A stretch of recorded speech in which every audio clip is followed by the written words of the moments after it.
He was a dream, the future, or so I thought. But my love was cursed right from the start. Sounds a bit confusing, right? Let me explain. But first, I should probably introduce myself. I'm Carolyn. I was a dreamer. I dreamed of a good, warm, stable, successful life. I wanted a good job, and I wanted to travel around the world a bit with Helen. She was my best friend. We virtually shared the same dreams, and hobbies, and interests, and lifestyles. We've been friends since we were kids. People often thought that we were sisters. I did too, in fact. She even got jealous if anyone tried to get close to me. Every day, Helen and I worked a little more towards our dreams. Once, when Helen and I were traveling with some of our friends, we had a problem with the hostess on the plane. A gentleman intervened and cleverly solved our problems. His name was Danny. I liked him. A lot. I thought about him often, but whenever I talked to Helen about him, she told me that he was not as amazing as I seemed to think he was. Coincidentally, I met him again at a party of a mutual friend. We talked together till daylight. I told Helen about our encounter, and she expressed her wishes that my love story would have a happy ending. I similarly told her that I hoped she would find the love of her life someday too. Everything would be okay, we figured. Then, one day, I received a letter in our mailbox. It was in weird handwriting, as if the writer had written it with a trembling hand. I opened it curiously. It said that my love for Danny would become a curse if I didn't give him up and get him out of my life. What nonsense, I thought. Whose idea of a silly joke was this? I immediately called Danny and Helen to tell them about the letter. Danny laughed, but Helen was worried and suggested that I should be careful from now on. That same day, Danny had a horrible car accident, but fortunately he wasn't hurt. A detective investigating the case determined that his car brakes had been tampered with. In another incident, a car almost hit me, but it swerved away at the last minute. When I mentioned this incident to Danny, he tried to calm me down and told me to just forget about it. He gave me a beautiful bracelet as a present and proposed. We got engaged, and I couldn't have been happier. I wanted to show the bracelet to Helen, but somehow I seemed to have lost it. I couldn't find it anywhere. Anyway, when I told Helen about his proposal, she was thrilled for me. I spent days shopping for just the right wedding dress. I was so busy with preparations that I forgot all about the ominous letter. I went to the wedding hall early to make sure that everything was ready and prepared. Helen was helping me, and Danny kept calling me to make sure I was all right. Suddenly, the lights went out. I called out to Helen, worried that she might have tripped and fallen when the lights were out. When the lights came back on, Helen had fainted, and my dress had disappeared. I screamed to the ceiling, "What do you want from me? Leave me alone!" Suddenly, Danny appeared out of nowhere and asked me what had happened. I told him then and there that we must break off our engagement, otherwise the curse the letter mentioned might injure someone or cause someone to die. Then Helen came too and tried to calm me down. She told me to go to the car and that she would get our stuff and follow me. I loved Danny and wanted to marry him, but now I was seriously worried that this curse threat might actually be real. Helen came back carrying a bag and a large suitcase and told Danny not to worry, that she would drive me home and then call him to tell him that we had arrived safely. I was still crying, and Helen was trying to calm me down. When we arrived home, I noticed something strange. Helen was carrying a bag that was partially open, and I glimpsed a piece of clothing stuffed into it. It looked exactly like my dress. I opened the bag and found that it was my dress. I confronted Helen and demanded to know how my missing dress ended up in her bag. I clearly caught her red-handed, and she was unable to answer coherently. I realized at that moment that the source of the so-called curse was Helen. "Helen," I said, "how dare you do this to me? I thought we were like sisters to each other." She replied icily, with a glare that I saw for the first time. She said that she fell in love with Danny just as I did, but he chose me instead of her, and that she hated me for it. She said she won him over and got him to love her instead. Then they both tried to scare me into calling off the wedding so that she and Danny could be together. There are no words to describe how I felt at the time.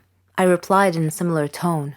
I told her that I don't ever want to see her again, or Danny. Neither of them mattered anymore.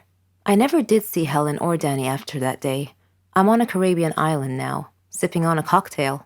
I read in the paper that Danny and Helen had announced their engagement. I'm thinking about what wedding present I should give them as a surprise. I am addicted to food. I suffer a lot. I need help. I've tried to give up, but I fail every time. Hamburgers. Who can give up eating hamburgers, especially with barbecue sauce? I didn't mind this kind of addiction, but I'm getting ahead of myself. Let me begin by introducing myself. I am Patricia, 15 years old, living with my parents and my brother. I lead a quiet life. No interests, no hobbies, except for eating, that is. Food is my faithful friend. It never leaves me. It is my partner, my soulmate. But having food as your soulmate has insidious side effects. A dark side, if you will. It denies me a healthy life, robs me of the energy to play, and causes me to sleep excessively. I would much rather stay at home with a bag of potato chips than go out and exercise. My soulmate ultimately betrayed me, though, last Thanksgiving at my granny's home. She lives in a state nearby. Granny was a clever doctor and an excellent cook at that. She could conjure up something really delicious. On that day, she had prepared barbecue turkey with nuts and other secret recipe ingredients. The taste was so great, as if it had descended from heaven itself. I felt like I was fighting a food war, and I had to win at all costs. I ate and ate and ate. I don't know why, but I just couldn't control myself. I attacked that turkey like it was the last on the planet.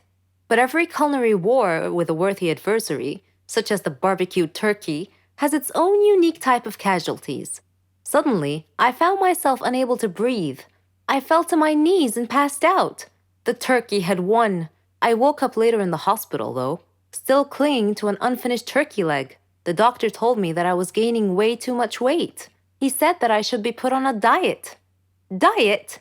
Man, how I hated that word. It hung over my head like the sword of Damocles. It meant depriving me of my passion, my reason for living. I considered eating vegetables in small amounts to be the worst form of cruel and unusual punishment, the worst form of torture imaginable. Imagine thinking of a wonderful, greasy, cheese-laden pizza with all the toppings and then suddenly opening your eyes to find a healthy green salad bowl. But I had reached a turning point in life. One day, my brother was playing on the street, while I was sitting at home gazing longingly at a tempting piece of cheesecake, just sitting there, taunting, daring me to eat it. I struggled mightily to resist the urge, but in the end I succumbed and wolfed it down like a starving animal. Shortly afterwards, I began feeling dizzy, but I was unable to call for help this time, and then I passed out again. I was taken to the hospital. While lying in the hospital bed, half conscious, I overheard the doctor say to someone, "She needs to stop eating or it will be the death of her." I thought to myself, whoa, death? So I made up my mind right then, right there. I resolved to fight a new war, a war against my appetite. On our way back home, I told my father that I wanted to see a nutritionist. He was delighted to hear that. Later, at the clinic, the doctor welcomed us in. She told me how to overcome my eating fetish. She gave me a strict diet regimen with a schedule full of healthy meals. I kept telling myself that winning this war was possible. I simply had to be patient and persevere. I stuck to the strict diet and did some physical workouts. My parents supported me wholeheartedly. I was enthusiastic. I can totally do this. A week passed quickly, and I eagerly visited the doctor to receive some good news. When the doctor weighed me and told me that my weight hadn't changed at all, I was crestfallen. She looked at me and asked me, how was this possible? I told her I didn't know, because I was following her diet thoroughly, though it did require a tremendous effort on my part. Another week passed, and again I went to the doctor. The results were the same. She said to me, "Patricia, are you sure you're following the diet I prescribed for you?" I said yes. She sat there wondering. Then she told me with a puzzled look on her face, "It's odd, but your weight is increasing, not decreasing." This unexpected piece of news mystified me. Another week passed. No change. The doctor was nonplussed. I returned home with a dejected look on my face. My father asked me what was wrong. And when I told him, he laughed. Do you believe that? My father actually laughed at my predicament. I was furious. He gestured an apology with his hand and then told me that it was my own fault. I was puzzled. What are you talking about? He told me that I had been sleepwalking to the refrigerator every night and eating everything in sight. I was taken aback. I couldn't believe it. Stop acting like he didn't know it, he said. You must have been awake. I replied, No, Father, I'm not acting. I was truly unaware that I've been sleepwalking and eating in my sleep. But now that we've finally solved the mystery of the increasing weight, we returned to the doctor with this new information and told her the situation. She laughed and told me that my discipline had denied my body the food it craved, but my brain had refused to cooperate and had overridden my will by urging me to eat in a subconscious state. She told me not to worry, though, that she could treat that. Armed with this knowledge and her support, and the support of my family, I felt that I could finally win this war.